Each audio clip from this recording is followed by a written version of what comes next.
Good morning, everyone. My name is Queen Mibilingaya from Section Alpha. For today's video, I'm going to discuss about the theory and philosophy of police service.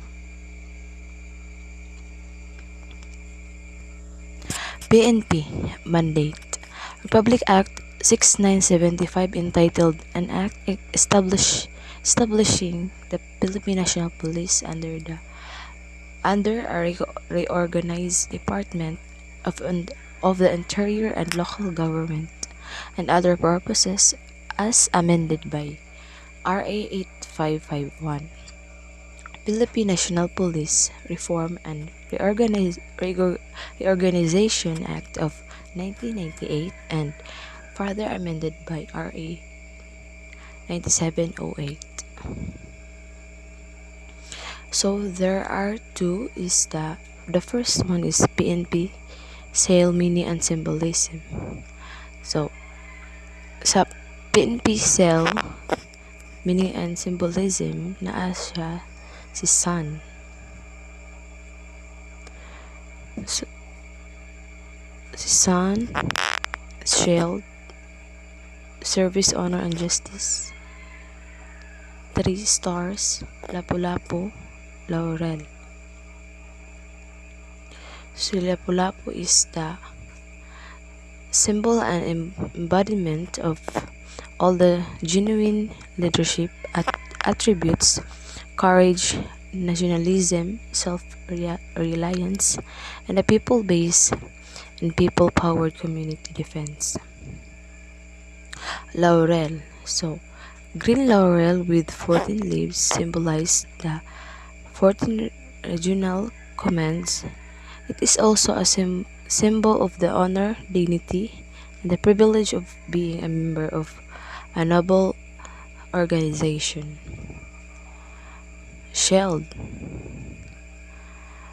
The shield is the symbol of the Philippine Constabulary, which has performed with honor, professionalism, and courage. The PC became the nucleus of the IP in 1975 to nurture then the embryonic concept of the nationalization of the country's local police forces. 3-star.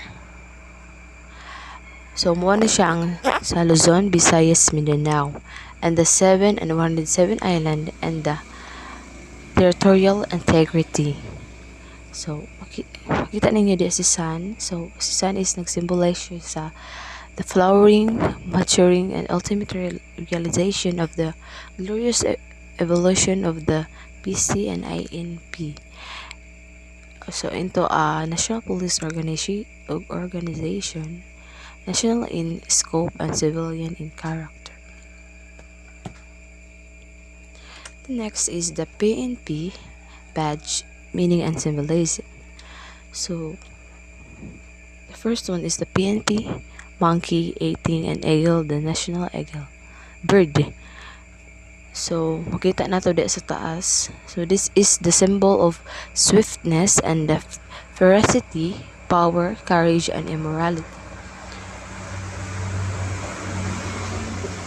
So, the PNP shield, this symbolizes the protection of all citizens.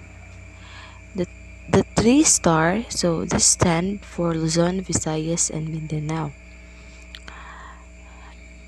The next one is 8 sun rays. So this represent the 8 provinces whose ideals of courage, gallantry, patriotism led to the revolt against the Spain. So the Lapu-Lapu. So this is symbolize the bravery of the Philippine National Police. Next one is the Service, Honor, and Justice. And Laurel leaves Philippine National Police.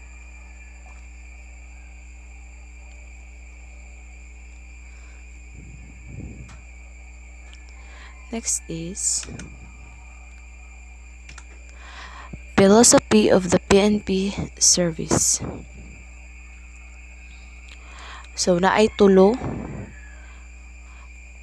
The first one is service, honor, and justice. So PNP core values, so makadiyos, makabayan, makatao, makakalikasan. Next one is PNP vision. So imploring the aid of the Almighty by 2030, we shall a highly capable, effective, and credible police service working in a partnership with a responsive community towards the attainment of a safer place to live, work, and do business. Sa PNP mission, so the PNP shall enforce the law, prevent and control crimes, maintain peace and order, and ensure public safety and internal security with the active support of the community. So there are types of organization design. So the first one is the line structure.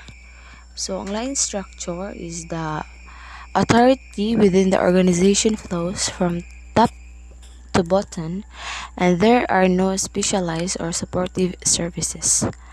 It is one of the simplest types of organization structure.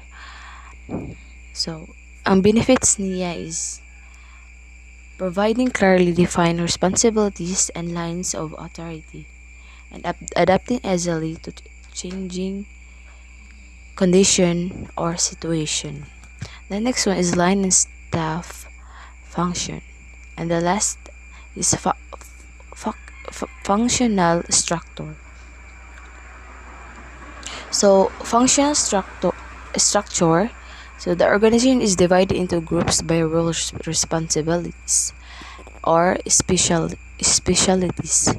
For example, within an organization, you may have marketing department, finance department, and sales department, with the overseen by a manager who also has a supervisor that oversees multiple departments. So ang benefits niya is establishing clearly defined rules and expectation, and allowing for skills development and specialization. So next is principle of police organization. So there are 7: the span of control, delegation of authority, responsibility and accountability, delegation, unity of command, chain of command. So span of control is also known as management ratio. So refers to the number of subordinates controlled directly by a superior. So sa delegation of authorities refers to the division of labor and decision-making responsibility to an individual that reports to a leader or manager. So it is the organizational process of a manager dividing their own work among all their people. So the next is authority and responsibility and accountability.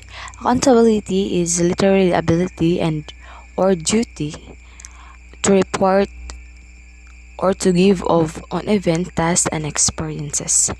Whereas responsibility is an ongoing duty to complete the task at hand. Accountability, it was happened after a situation occurs. So next is delegation and unity of command. So the unity of command is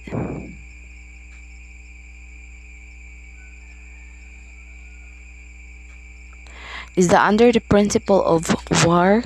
Unity of command means that all the forces fall under one responsible commander. So it requires a single commander with the requisite authority to direct all forces in pursuit of a unified purpose.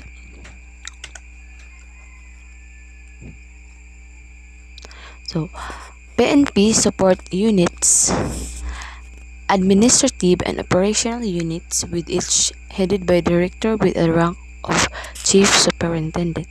So, sa fundamental purpose of police service na ay tulo. So, mao na siya si major crimes, offense against public morals, and those related maintenance of peace and order.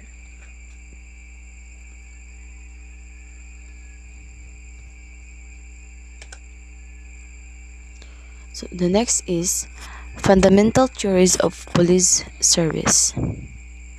So, home.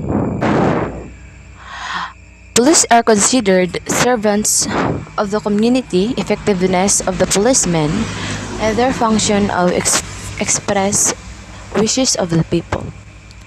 So, number 2 is continental theory. So, sa continental theory is policemen are considered servants of a higher authority.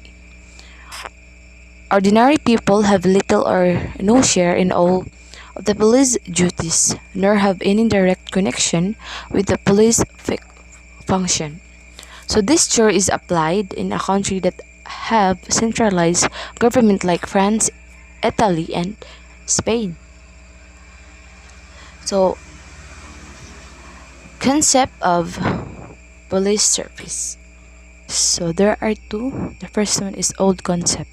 So the old concept is the police service is looked upon the police are merely as just repressive machinery. This old philosophy means throwing more people in jail rather than keeping them out of jail. So under this concept, punishment is a sole instrument of a crime control. So the modern concern is the in this theory of police service, social activities are the primary instrument of the police in counteracting crime. So it is the implementation of social services in which crime prevention is the end view. The police service of this concept considers the police as a mechanism of prevention.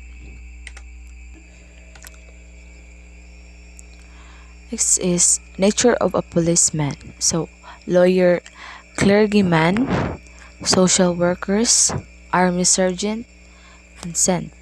So, a policeman must have a mind of a lawyer, the soul of a clergyman, the heart of a social worker, discipline of an army sergeant, and the integrity of a saint.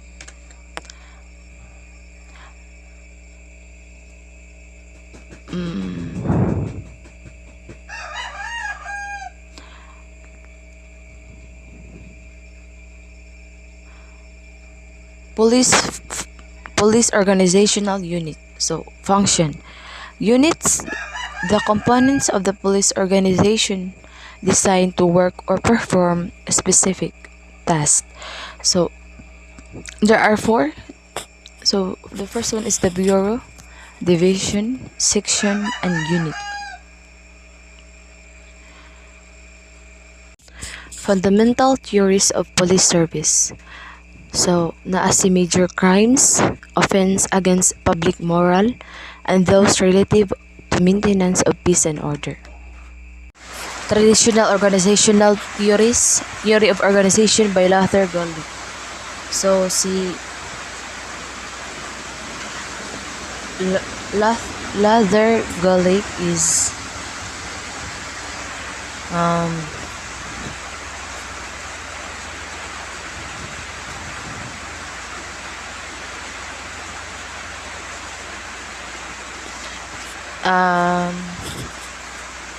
it was the American political scientist Luther Goldig and the British management consultant. So we have 7: planning, organizing, staffing, directing, coordinating, reporting, budgeting. The traditional organizational theory was the traditional organizational theory of organization by Luther Goldig. So si Luther Goldig is a American political scientist and the British Management Consultant. So we have 7: planning, organizing, staffing, directing, coordinating, reporting, and budgeting. So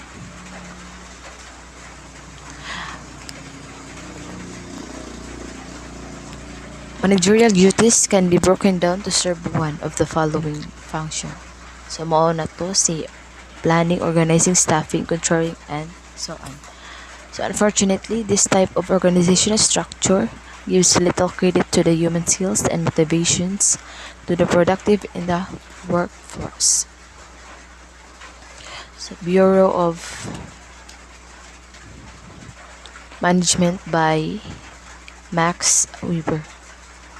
So si Max Weber is a German scientist defined bureaucracy as a highly structured, formalized, and also an impersonal organization.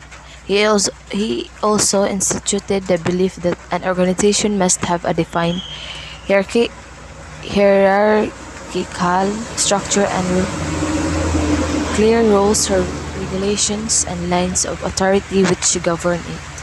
So we have 8. We have 6. The hierarchy, division of labor, rational rules, record, merit, and maintenance of impersonal relationship, because rational decision can only be made objectively and without emotion. That's all for today. Thank you. God bless us all.